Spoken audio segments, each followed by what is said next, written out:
Hello friends, HSSC tricks YouTube channel पर आप सभी का स्वागत है। दोस्तों, इस वीडियो में हम डिस्कस करेंगे एस्टेट 2022 पीआरटी का पार्ट 2। और जैसे कि आप सभी को पता है कि पार्ट 2 में हिंदी और इंग्लिश के क्वेश्चन पूछे जाते हैं एस्टेट के अंदर। तो दोस्तों, इस वीडियो में हम हिंदी और इंग्लिश दोनों के क्वेश्चन डिस्कस करने वाले हैं। जैसे कि आप सभी को पता है, चैनल पर JBT और एस्टेट के लिए प्रीवियस ईयर क्वेश्चन की सीरीज जारी है।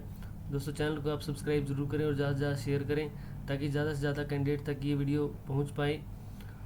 और दोस्तों, CET के कैंडिडेट हैं जो, उनके लिए भी ये वीडियो बहुत इंपॉर्टेंट है क्योंकि सिलेबस तो वही होता है। तो आपको भी प्रीवियस ईयर क्वेश्चंस ज़्यादा से ज़्यादा यहाँ से लगाने चाहिए और भविष्य में भी CET के लिए, एस्टेट के लिए और TGT PGT के लिए भी यहाँ से आप प्रीवियस ईयर क्वेश्चंस की सीरीज का लाभ उठा सकते हो।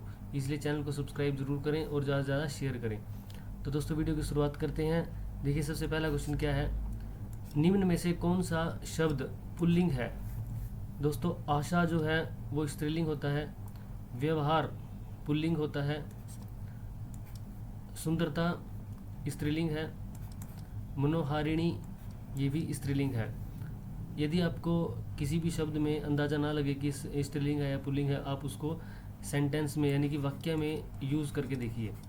जैसे, आपका व्यवहार अच्छा नहीं है, तो आपका, अगर ये पुल्लिंग है तो आप लगा रहे हो आपका, अगर स्त्रीलिंग होता तो आपकी लगाते, तो इसलिए व्यवहार क्या हुआ, पुल्लिंग हुआ। यदि किसी भी शब्द के लिए, जैसे तुम्हारी सुंदरता, तो तुम्हारी ई की मात्रा हमने लगाई, इसलिए सुंदरता क्या हुआ, स्त्रीलिंग शब्द हुआ।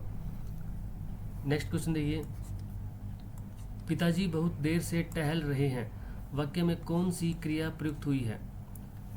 दोस्तों, सजातीय, पूर्वकालिक, सकर्मक और अकर्मक ये सभी क्रिया के प्रकार हैं।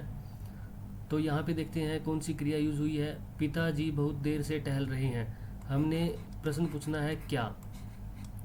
यदि क्या का आपको आंसर मिलता है तो ये सकर्मक क्रिया है, अगर नहीं मिलता तो अकर्मक क्रिया है। अभी हम पूछेंगे कि पिताजी बहुत देर से क्या टहल रहे हैं, तो हमें कोई आंसर नहीं मिलता, इसलिए हम जाएंगे अकर्मक क्रिया के साथ। साथ ही आपको पता होना चाहिए कि सकर्मक क्रिया फिर कौन सी होगी। यदि यहाँ पे होता कि पिताजी बहुत देर से फल खा रहे हैं या पिताजी बहुत देर से लेटर लिख रहे हैं, तो उसमें हमें जवाब मिलता कि क्या लिख रहे हैं, पत्र लिख रहे हैं, क्या खा रहे हैं, फल खा रहे हैं, इसलिए वो क्रिया क्या होती, सकर्मक क्रिया होती। बात करें पूर्वकालिक क्रिया की, तो पूर्वकालिक क्रिया क्या होती है कि पिताजी खाना खा कर आए हैं, खाना खाकर आए हैं, यानी कि कोई काम पहले करके आए हैं, तो यानी कि इस क्रिया के पूर्व कोई क्रिया हुई है तो पूर्वकालिक क्रिया हम उसको बोलेंगे। और सजातीय क्रिया किसको बोलेंगे, जैसे स्वतंत्रता सेनानियों ने लड़ाई लड़ी, सजातीय क्रिया हो गई। एक ही जैसी क्रिया आपको दिख रही है तो ये होगी सजातीय क्रिया। तो इनमें कंफ्यूज मत होना, सजातीय, पूर्वकालिक, सकर्मक और अकर्मक। इस क्वेश्चन का जो राइट आंसर होगा वो फोर्थ होगा, अकर्मक क्रिया। नेक्स्ट क्वेश्चन देखते हैं, किस विकल्प में अम्बुज अम्बुद शब्द युग्म का सही अर्थ भेद है। दोस्तों, अम्बुज का जो अर्थ होता है वो कमल होता है और अम्बुद का जो अर्थ होता है वो बादल होता है, इसलिए इसका राइट आंसर हो जाएगा सेकंड। नेक्स्ट क्वेश्चन देखिए, निम्न में से शुद्ध वाक्य कौन सा है। शुद्ध वाक्य से पहचानना आपने, असत्य बोलना उसकी आदत था नहीं होना चाहिए था, यहाँ पे होना चाहिए था थी। मैंने तो गलत काम करना ही नहीं है। अभी देखिए, मैंने तो गलत काम करना ही नहीं है में, या तो हम तो ना लगाते, मैंने गलत काम करना ही नहीं है, या फिर मैंने तो गलत काम करना नहीं है या ही नहीं लगाते, तो यहाँ पे सुपरफ्लूअस हो गया है यहाँ पे, तो इसलिए ये इनकरेक्ट हो जाएगा। ये भी इनकरेक्ट है, ये भी इनकरेक्ट है। बच्चे को काट कर फल खिलाओ, देखो ये अर्थ का अनर्थ हो जाता है यदि आप शब्द को एक स्थान से दूसरे स्थान पर रख देते हो। तो बच्चे को काट कर ना लिख कर हम क्या लिखते कि बच्चे को फल काट कर खिलाओ, काट कर फल की बजाय फल काट कर खिलाओ, यानी कि फल काटने जाए, हमें बच्चे को थोड़ी काटना है, इसलिए ये इनकरेक्ट हो जाएगा। तुम, सीता और मैं आज खेलेंगे, पॉजिटिव सेंटेंस है। पॉजिटिव सेंटेंस में जो फर्स्ट पर्सन, थर्ड पर्सन और सेकंड पर्सन का जो हम यूज़ करते हैं वो कैसे करते हैं, यहाँ पे हम फर्स्ट पर्सन सबसे लास्ट में लिखते हैं, जैसे कि मैं क्या है, उत्तम पुरुष है, उत्तम पुरुष को हम लास्ट में लिखेंगे। वहीं अगर दोस्तों ये नेगेटिव सेंटेंस होता तो नेगेटिव सेंटेंस में हम उत्तम पुरुष को पहले लिखते और लास्ट में अन्य पुरुष को लिखते। इसमें क्या है, 3-2-1 का सेंटेंस है, और यदि हम यहाँ पे उत्तम पुरुष को हम क्या लिखते नेगेटिव में, यहाँ पे लिखते पहले पे, और सीता को हम कहाँ लिखते, यहाँ पे लिखते। लेकिन अगर पॉजिटिव सेंटेंस है तो पॉजिटिव सेंटेंस में सबसे लास्ट में उत्तम पुरुष को लेके आते हैं, इसलिए राइट हो जाएगा ये। नेक्स्ट क्वेश्चन देखिए, वर्णम्य शब्द में कौन सी संधि है? दोस्तों वर्णम्य शब्द में अगर संधि की बात करें तो है इसमें व्यंजन संधि, क्योंकि वाक प्लस मैं ये बन जाता है वर्णम्य, और इसमें कौन सी संधि हुई, व्यंजन संधि, क्योंकि यहाँ देखिए यहाँ व्यंजन है और यहाँ भी व्यंजन है। इसमें देखिए जब भी व्यंजन संधि का आप संधि विच्छेद करते हो तो यहाँ पे पैरों में ये लगता है ना, इसका मतलब होता है कि इसके साथ क प्लस अ मिलके बनता है पूरा क, तो यानी कि ये क नहीं है, ये विदाउट अ है, इसलिए इसको ये लिखा जाता है विदाउट अ। नेक्स्ट देखिए, इनमें से किस शब्द में उपसर्ग नहीं जुड़ा है?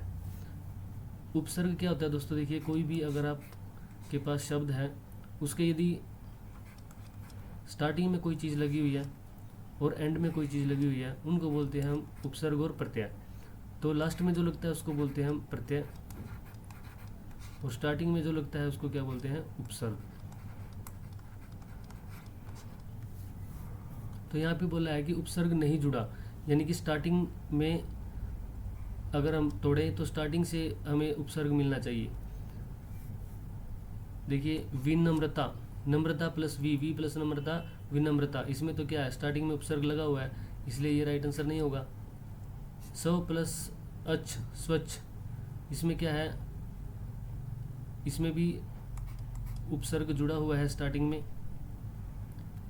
कु प्लस लीन, सॉरी कुल प्लस ईन, तो कुल से बना है, कुल इसके स्टार्टिंग में है और लास्ट में प्रत्यय जुड़ा हुआ है, तो राइट आंसर इसका क्या हो जाएगा, इसमें उपसर्ग नहीं जुड़ा, प्रत्यय जुड़ा है, और कु प्लस संग कुसंग हो जाएगा, इसलिए ये भी राइट आंसर नहीं होगा। नेक्स्ट क्वेश्चन देखिए, वर्तनी दृष्टि से सही शब्द चुनिए। वर्तनी की दृष्टि से सौहार्द ऐसे नहीं बनता दोस्तों, सौहार्द बनता है ऐसे। फिर देखिए अतिशयोक्ति, अतिशयोक्ति में क्या होना चाहिए था, श पूरा आएगा, अतिशयोक्ति। तदोपरांत के बजाय यहाँ पे होना चाहिए था तदुपरांत। आजीविका दोस्तों यहाँ पे गलत लिखा हुआ है, सॉरी आजीविका यहाँ पे सही लिखा हुआ है, बाकी के जो 3 शब्द है पहले वाले ये गलत लिखे हुए हैं। इसमें सही पूछा है तो सही लिखा हुआ है आजीविका। ये तीनों कैसे लिखे जाने चाहिए थे, ऐसे लिखे जाने चाहिए थे। नेक्स्ट क्वेश्चन देखिए, निम्न में से कौन सी ध्वनि ओष्ठ्य नहीं है? देखिए ऊ बोल के देखिए आप, ऊ आपके होठ क्या होंगे, वो गोल हो जाएंगे, तो इसमें ओष्ठ का यूज है। नेक्स्ट देखिए व में भी ओष्ठ का यूज होता है, ब में भी ओष्ठ का यूज होता है, जबकि अय्या में क्या होता है, ओष्ठ का यूज नहीं होता, इसलिए राइट आंसर क्या हो जाएगा, इसका 4th हो जाएगा।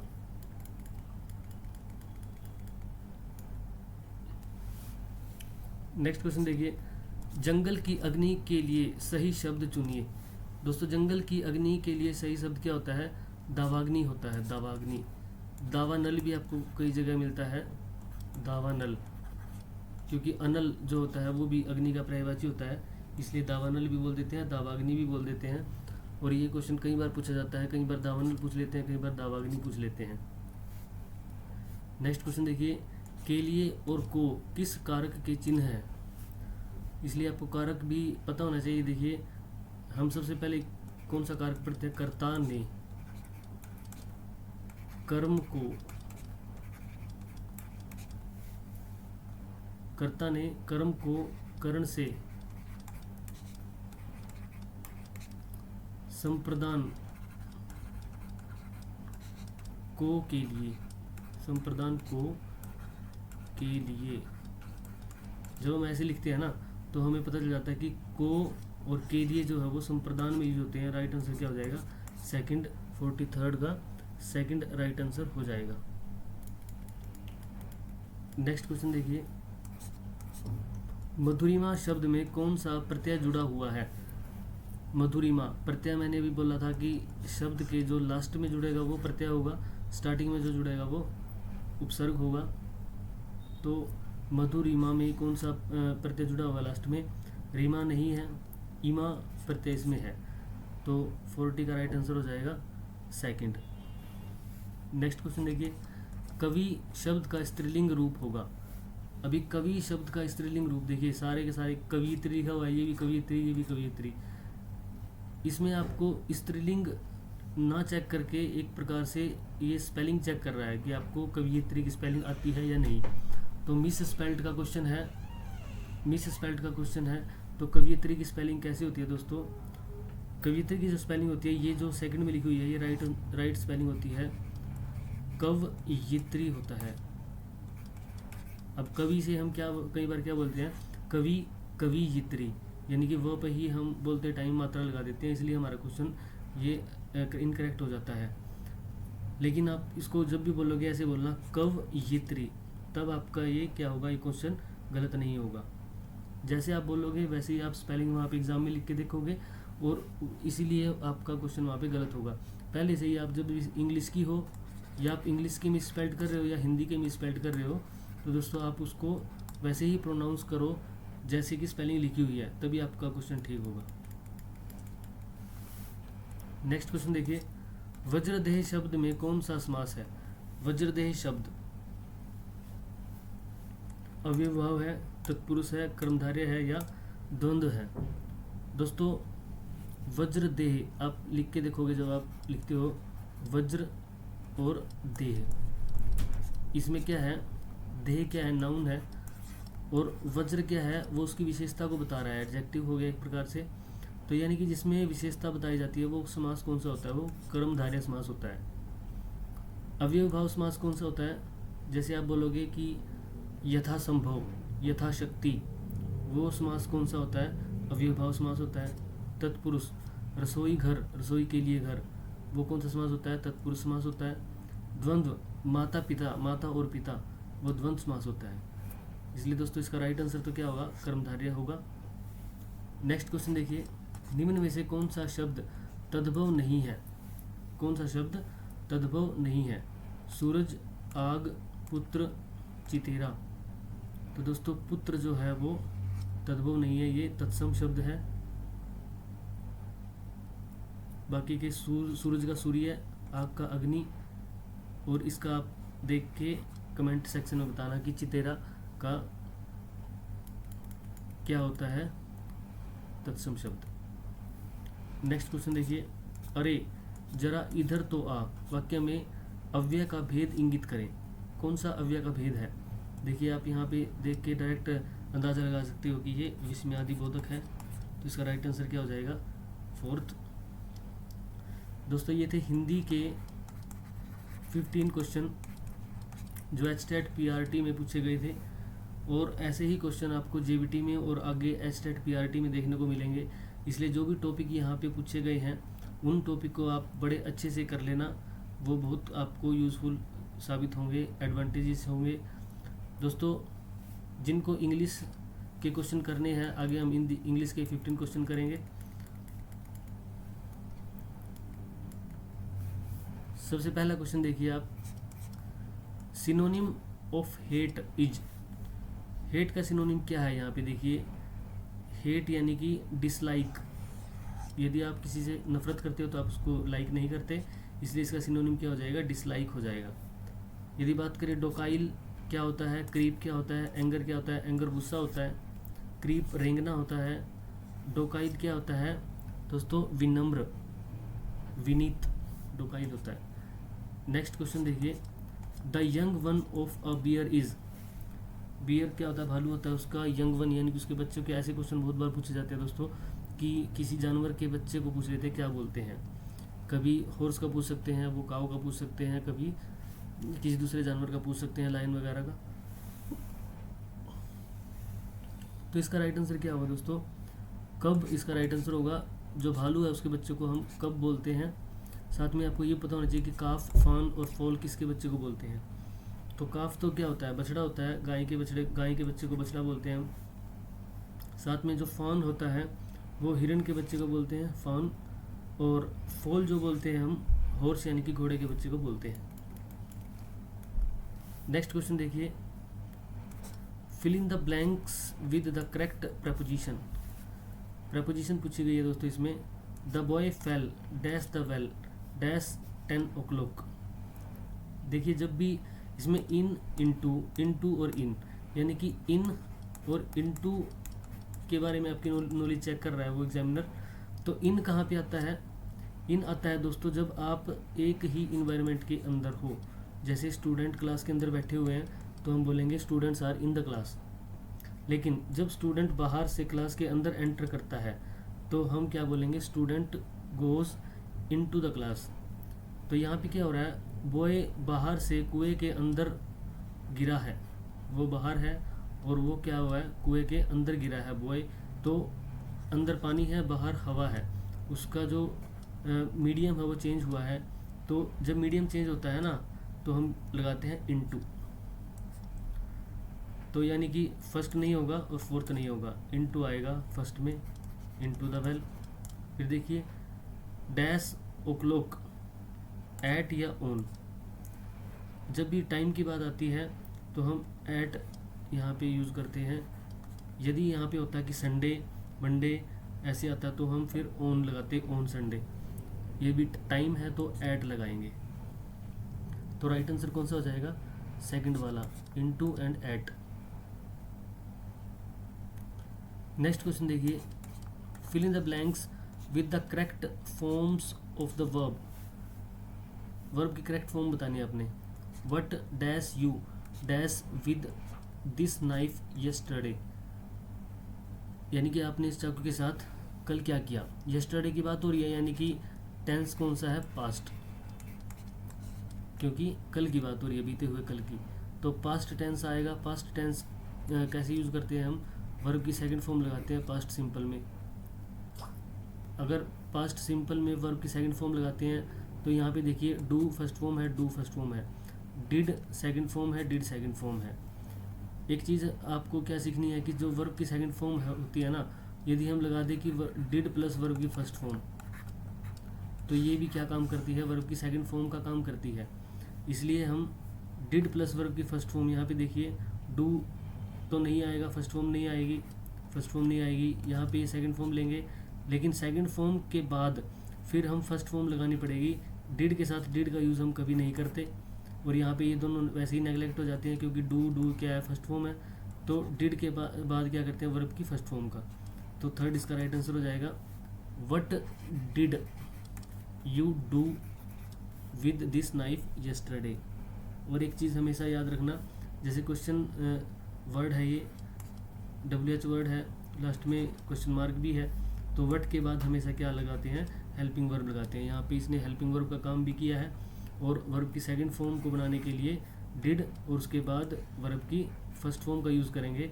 तो डिड आ गया तो उसके बाद वर्ब की फर्स्ट फॉर्म, तो ये किसका काम कर गया, वर्ब की सेकंड फॉर्म का काम कर गया, और ये पास्ट इंडेफिनिट टेंस हो गया। तो राइट आंसर कौन सा होगा, थर्ड। नेक्स्ट क्वेश्चन देखिए, Harish himself wrote the poem. अब हरीश ने खुद स्वयं पोएम लिखी। अंडरलाइंड वर्ड्स आर, हरीश तो क्या है, नाउन है, नाउन है, चारों में नाउन है। हिमसेल्फ क्या है, प्रोनाउन है, एडजेक्टिव नहीं है, एडवर्ब नहीं है, नाउन नहीं है। तो राइट आंसर कौन सा जाएगा, फर्स्ट वन।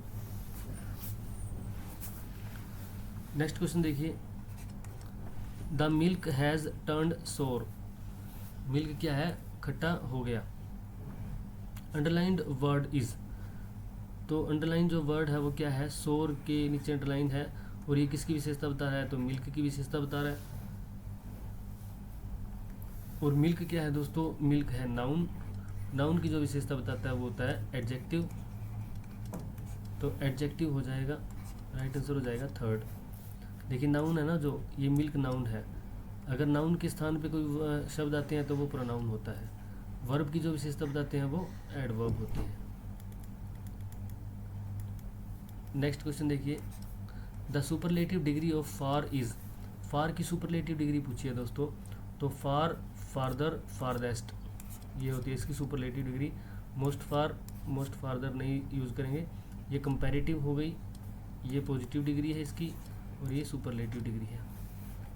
नेक्स्ट क्वेश्चन देखिए, एंटोनिम ऑफ कूल, कूल का एंटोनिम आप सभी को पता है कि हॉट होता है। कूल, कूल कोल्ड तो अपने आप में ही, और कोल्डर उससे भी कंपैरेटिव हो गया। वार्मर जो गर्म होता है, लेकिन इसका जिस डिग्री में आपको पूछा जाएगा एंटोनिम, उसी डिग्री में आपको जवाब देना है। तो हॉट इसका राइट आंसर हो जाएगा 53 का। नेक्स्ट क्वेश्चन देखिए, choose the correct spelling of the given word. Bungalow लिखा हुआ है दोस्तों, तो बंगलो की जो करेक्ट स्पेलिंग होती है वो पूछा है। बंगलो की करेक्ट स्पेलिंग होती है BUNGALOW, बंगलो। तो देखिए BUNGALOW फोर्थ में है, राइट आंसर हो जाएगा फोर्थ। नेक्स्ट क्वेश्चन देखिए, one word for a child whose parents are dead. जिसके पेरेंट्स डेड है दोस्तों वो ऑर्फन होता है, अनाथ होता है। साथ में आपको सिबलिंग का पता होना चाहिए। सिबलिंग क्या बोलते हैं, किसी पेरेंट्स के जैसे दो बच्चे हैं तो वो उसके क्या है, वो सिबलिंग है। बाइगट होता है कट्टर। और बास्टर्ड के किसको बोलते हैं, बास्टर्ड कई बार फिल्मों में आपने गाली सुनी होगी, तो ये बास्टर्ड एक गाली होती है जिसका मीनिंग होता है नाजायज।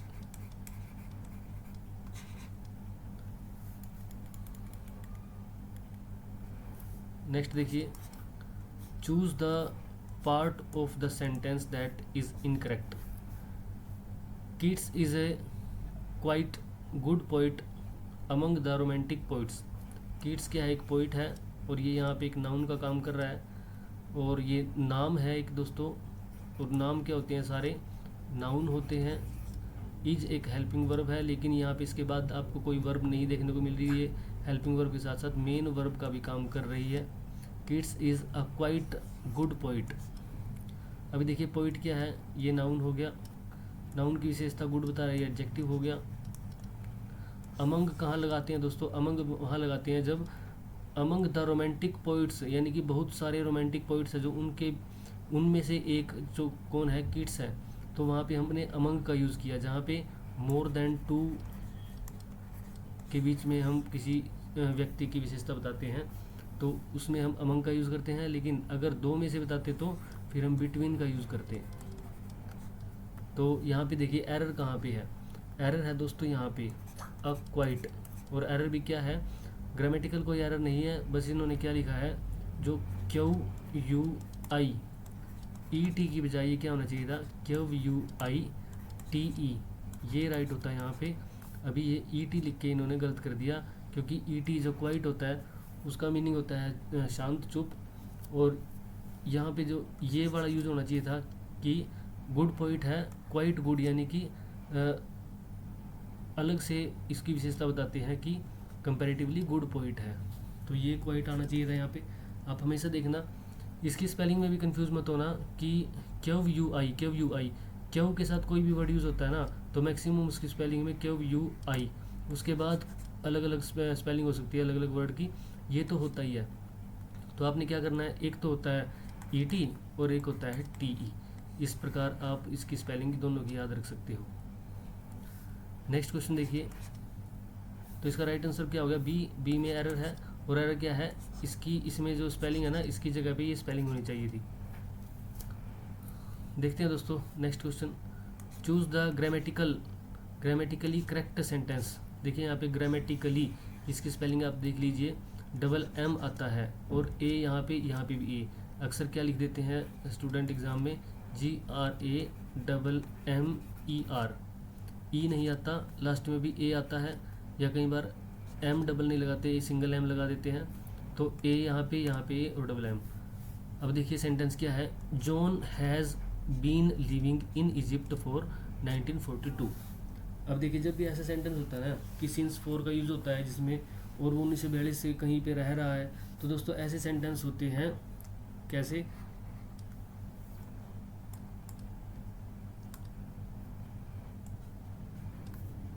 ऐसे सेंटेंस होते हैं प्रेजेंट या पास्ट या फ्यूचर का परफेक्ट कंटिन्यूस अब यहाँ पे हैज़ लगा है, यहाँ पे हैड लगा है, हैज़ लगा है, हैव लगा है, तो या तो ये पास्ट का परफेक्ट कंटिन्यूस होगा या ये क्या होगा, प्रेजेंट का परफेक्ट कंटिन्यूस होगा। अभी देखिए यहाँ पे आप सबसे पहले देखिए 1942 लिखा हुआ है, यानी कि 1942 एक पॉइंट ऑफ टाइम है, वहाँ से हमने बताना है कि वो 1942 से वहाँ पे रह रहा है। तो जहाँ पे भी पॉइंट ऑफ टाइम आता है तो पॉइंट ऑफ टाइम के साथ हम यूज़ करते हैं सिंस का, और जहाँ पे ड्यूरेशन ऑफ टाइम आता है ड्यूरेशन ऑफ टाइम के साथ हम यूज़ करते हैं फॉर का।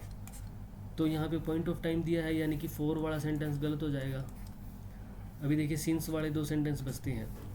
इसमें देखते हैं कि John has been living in Egypt, John have lived in Egypt.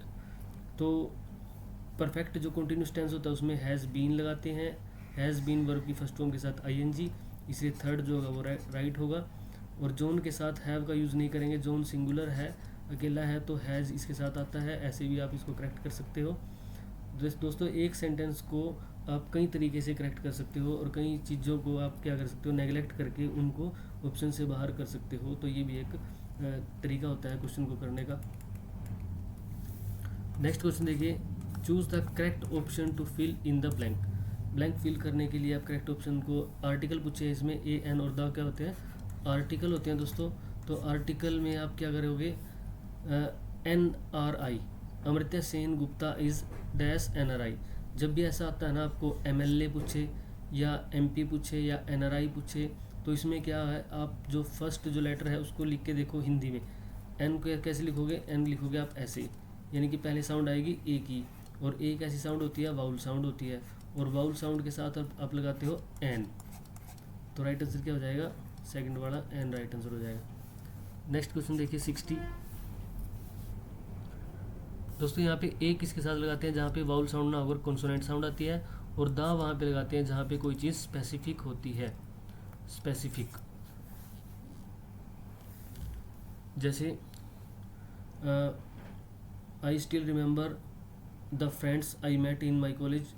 जब मैं मेरे कॉलेज में मेरे दोस्तों से मिला, मुझको आज भी वो दोस्त याद है, तो वो क्या होगी, स्पेसिफिक होगी, तो द हम यहाँ पे यूज़ करेंगे। दोस्तों आर्टिकल्स के रूल आप एक बार प्लिंथ टू पैरामाउंट से पढ़ सकते हो, या अगर आप चाहते हो तो मैं इसके लिए एक अलग से वीडियो बना सकता हूँ। नेक्स्ट क्वेश्चन देखिए, match the following S, duck, fly और बी, इनकी साउंड आपने मैच करनी है। दोस्तों अगर आपको देखिए पता है कि डक जो है क्वैक क्वैक करती है, ये मैक्सिमम को पता होगा, और बी जो होती है मधुमक्खियाँ, वो हमिंग साउंड करती है, हम करती है। इन दो का भी आपको ज्ञान है, तो आपको क्या होगा, ये सेंटेंस आप ये जो क्वेश्चन है ये करेक्ट कर सकते हो। जैसे देखिए बी है वो फर्स्ट से है, तो बी फर्स्ट से कहाँ पे है, बी फर्स्ट से यहाँ पे है, और बी फर्स्ट यहाँ पे है, यानी कि ये नेगलेक्ट हो गई। फिर डी, बी जो है हम, यानी कि डी का सेकंड से, डी सेकंड पे कहाँ पे है, यहाँ पे है, तो राइट आंसर हो जाएगा थर्ड। कई बार क्या करते हैं स्टूडेंट कि हमें एस की साउंड नहीं पता कि गधा कैसे साउंड करता है, ब्रे करता है, बज करता है, फ्लाई की साउंड नहीं पता इनमें से, तो क्वेश्चन को ही छोड़ देते हैं, तुक्का मार देते हैं। लेकिन दोस्तों अगर आपको जितनी भी नॉलेज है उस नॉलेज का यूज़ करके भी आप कई बार क्या कर सकते हो, क्वेश्चन को ठीक कर सकते हो। आपको मान लीजिए इन दो की नॉलेज थी, और मैक्सिमम को होता ही है कि डक का तो पता होता है क्वैक क्वैक करती है, और बी का भी पता होता है हमिंग साउंड करती है, तो आप इन दोनों से क्वेश्चन को करेक्ट कर सकते थे।